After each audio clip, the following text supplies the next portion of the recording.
Halo, balik lagi bersama aku Surya. Kali ini aku mau ungkap sekacau apa sih sektor saham otomotif, terutama setelah saham ASI sempat crash di awal tahun dan juga tren saham IMAS terus menurun.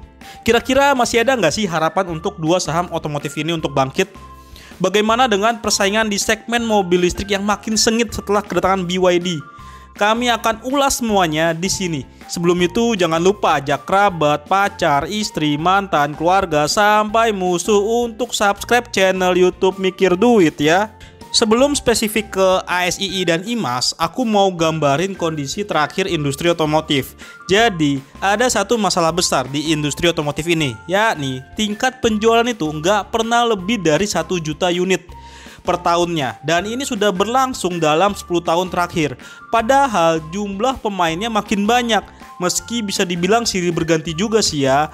Ini aku cek dari data penjualan wholesale Gaikindo per 2023. Penjualan otomotif itu turun 4,03% menjadi 1 juta unit di 2023. Sebenarnya ini wajar aja karena posisi suku bunga lagi tinggi dan ekonomi melambat, sehingga mobil sebagai kebutuhan sekunder bahkan tersier agak terpinggirkan.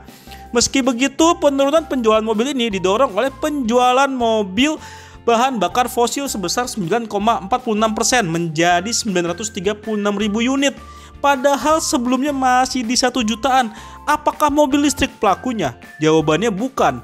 Pelakunya adalah lonjakan penjualan mobil hybrid yang naik 1000% menjadi 52.504 unit di 2023 kemarin.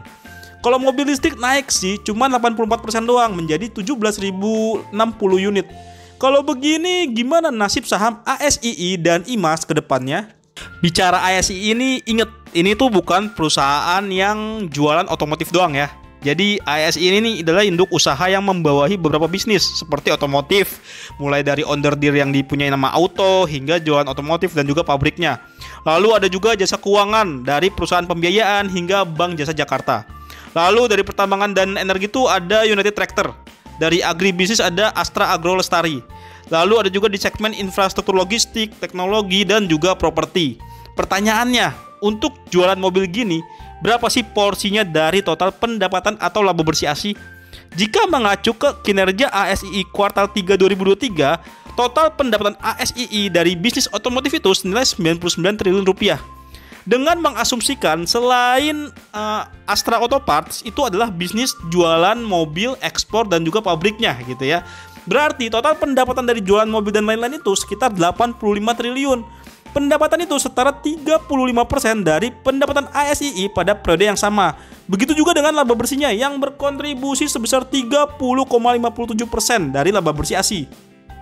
Berarti bakal kacau dong kalau omset dari jualan otomotif tergerus.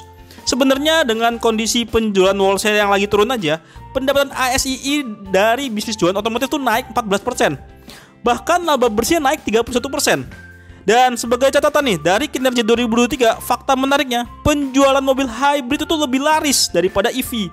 Dan di sini ASI paling diuntungkan karena per 2023 mereka nih punya pangsa pasar 70% dari total market mobil hybrid.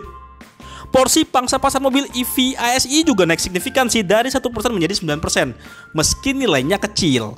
Tapi dari data ini ada kecenderungan sebenarnya orang menengah ke atas itu juga lebih suka ke mobil hybrid dibandingkan EV.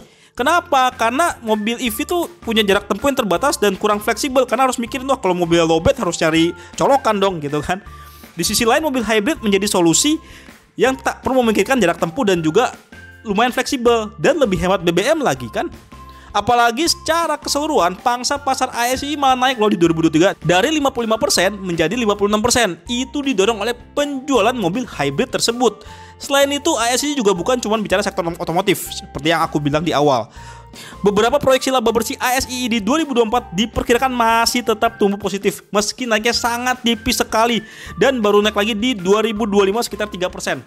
Itu terjadi karena ekspektasi aksi ekspansi ASI mulai terasa di 2025. Sedangkan di 2024 mungkin masih ada konsolidasi seperti ekspansi di bisnis nikel, pembangkit listrik energi baru terbarukan, bank digital, tambang emas, hingga ke rencana masuk ke data center. Kita perlu lihat juga apakah pasar hybrid ini tetap menarik dibandingkan dengan EV atau enggak. Jika iya, ASI ini yang jelas paling diuntungkan. Lalu gimana prospek harga saham ASI ke depannya? Ini jika aku hitung dengan proyeksi dari riset Trimegah di Januari 2024 ya.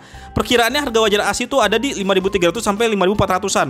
Ini bisa kamu jadikan acuan jika mau beli saham ASI. Misalnya beli di harga 5.500 hingga 6.000. Kamu siap nggak resikonya jika suatu saat saham ASI kembali turun di 5.300-an gitu. Itu adalah kisah dari saham ASI. Lalu bagaimana dengan saham IMAS? Kedua, kita bahas IMAS. Sebenarnya aku malah lebih khawatir ke IMAS dibandingkan ASII. Kenapa? Karena secara market share mereka tuh nggak kuat-kuat banget. Bahkan di 2023, market share-nya turun dari 12% menjadi 11%. Meski IMAS juga mencatatkan pertumbuhan penjualan di bisnis mobil hybrid sebesar 2.800%. Namun karakter mobil yang dijual IMAS ini rata-rata menengah ke atas, di mana segmen ini berpotensi pindah ke lain hati jika ada brand baru yang lebih menarik. Kami melihatnya penurunan pangsa pasar IMAS ini potensi pindah ke Hyundai, di mana Hyundai mencatatkan kenaikan pangsa pasar sebesar 0,5% menjadi 3,52%. Meski sumber pendapatan IMAS juga bukan cuma dari jualan mobil doang sih. Mereka ada jasa keuangan, di perusahaan pembiayaan, sewa kendaraan, bahan bakar, manufaktur, dan jasa kontraktor. Namun, catatan untuk IMAS, hampir 50% pendapatannya ya dari jualan mobil, truk, dan alat berat tersebut. Di sisi lain, kinerja IMAS sebenarnya saat ini lagi oke juga sebenarnya. Sampai kuartal 3 2023 nih, pendapatannya naik 17% dan laba bersih naik 14%.